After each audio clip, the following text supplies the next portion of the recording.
अब आपको मैं नाम भी बताऊं, दिल्ली से एक आदमी इनकी एक महिला नेता को मारपीट करके यहां आकर बैठ गया या नहीं बैठ गया? सब जानते हैं उसका नाम।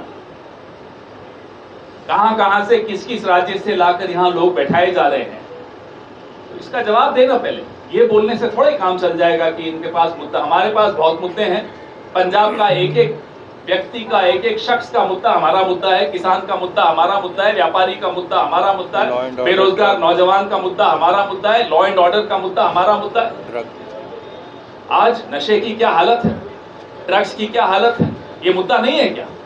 और इन मुद्दों पर इनका ध्यान इसलिए नहीं जाता कि ये दिन भर उगाई के काम में लगे हुए हैं, दिल्ली दरबार के आगे झुकने में लगे हुए हैं, दिल्ली वालों के सामने सरेंडर करके बैठे हैं। पूरा हिसाब किताब सबके पास है। ये 100-150 गाड़ियों के काफिले क्यों घूम रहे हैं?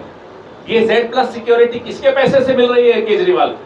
इसका जवाब देना उन मंत्रियों को कहिए। मंत्री तो बेचारा बोलेगा, अभी डरा भी हुआ है, उसको लगता है पता नहीं कौन सा मंत्री हटेगा, बोल दिया भाई इसको बना देंगे। एक आदमी राज्यसभा से में बैठा है, उसको करने दीजिए जो वहां करना है। कहते हैं कि साहब कोई और पार्टी का आएगा तो काम नहीं होगा, तो दिल्ली में जितने आपके एमएलए हैं उनको कहिए इस्तीफा दे दीजिए। ये क्या लॉजिक है? करेंगे एक अय्याशी वाली जिंदगी केजरीवाल की। उसका पैसा पंजाब का किसान, पंजाब का जवान, पंजाब का व्यापारी क्यों देगा? यह शिकायत पूरे देश को है, पूरे पंजाब को है, और सब हैरान है कि आम आदमी अपने आप को बोलते हैं और क्या खास शौक पाले हुए। 2-2 राज्यों की Z सिक्योरिटी किसी एक मुख्यमंत्री को, एक्स चीफ मिनिस्टर को मिली हो तो वो एक आदमी। 2 राज्यों की Z सिक्योरिटी क्या करोगे साहब? ये तो कहते थे ना बंगला लूंगा, ना गाड़ी लूंगा, ना सिक्योरिटी लूंगा। अब 2-2 राज्यों की सिक्योरिटी लेकर घूम रहे। 100-100 गाड़ियां काफिले में, 150 गाड़ियां काफिले में। मैंने अभी, मुझे आशु भाई बता रहे थे कि कल वो घोषणा करके गए कि यहां से जितवा दो, मंत्री बना दूंगा। भाई हम ये भी पूछना चाहते हैं कि हटाओगे किसको, वो भी नाम बता दो। किसी को हटाओगे तभी ना उसको मंत्री बनाओगे। बताइए किसको हटाओगे? ये चुनौती देते हैं हम। फिर कहते हैं कि यहां किसी और पार्टी का एमएलए जीतेगा तो काम नहीं होने दूंगा। ये धमकी देने की बात है। पंजाब क्या धमकी से डरता है? पंजाब को आप डरा के वोट लेंगे और पंजाब आपको वोट दे देगा? ये संभव ही नहीं है, ये इम्पॉसिबल है, ये नहीं हो सकता। आपका मुखिया भले झुकता होगा दिल्ली दरबार के आगे, पंजाब नहीं झुकता है, पंजाब डरता नहीं है। पंजाब को धमकाइए मत। ये आशु है इसका नाम, ये शेर है, ये काम करवाना जानता है। 1000 करोड़ के काम हम गिन रहे थे, करा चुके। आप अगले 2 साल इनकी सरकार है, ये इन 2 सालों में भी काम कैसे करा के दिखाएगा ये आप जानते हैं। इस आदमी में वो गुण है। और इनको तंग करने में कोई कसर नहीं छोड़ी। ये तो कोर्ट से बाइज्जत निकल कर आए नहीं, उन्होंने तो पूरी कसर निकाल दी थी इनको कैसे फंसा के रखना है, उलझा के रखना है। एक कारण ये था कि हवाई जहाज लेट उड़ा, और दूसरा कारण यहाँ तक हालत खराब है इस स्टेट। मैं अभी रास्ते में देख रहा था और गिन भी रहा था, बड़ी बड़ी होर्डिंग्स मैंने देखी। तो मैंने, हमारे अमन सिंगला जी बैठे, इनसे पूछा कि ये एक होर्डिंग कितने की होगी? बोले 1-1.5 लाख की होगी। मैंने कहा ये पैसा कहां से आ गया? तो जवाब में हंस दिए, मुस्कुरा दिए। मैं दिल्ली से आ रहा हूं। दिल्ली में जो ठगी की दुकान बंद हुई उसका नुकसान पंजाब को बहुत हुआ। दिल्ली को तो फायदा हुआ कि वो ठगी की दुकान बंद हुई, लेकिन पंजाब पर प्रेशर बढ़ गया, वजन बढ़ गया, बर्डन बढ़ गया। पंजाब में आप लोगों ने, आप लोग मतलब पंजाब के लोगों ने आम आदमी पार्टी या आपकी सरकार चुनी। सरकार का जो मुखिया है सिर्फ नाम भर का मुखिया है। हम तो बचपन से भगत सिंह का नाम पढ़ पढ़ के बड़े हुए हम सब।